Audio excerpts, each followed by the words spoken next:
More than 33 million turkeys, chickens, and ducks in 15 different states have been affected by the avian flu since December.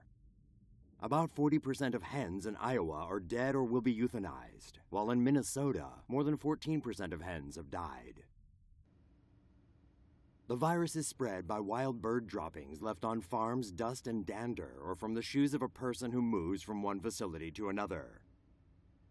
The infected birds are culled using carbon dioxide gas or a water-based foam that is similar to that used to suppress a fire. The carcasses are then buried in giant rectangular pits or incinerated.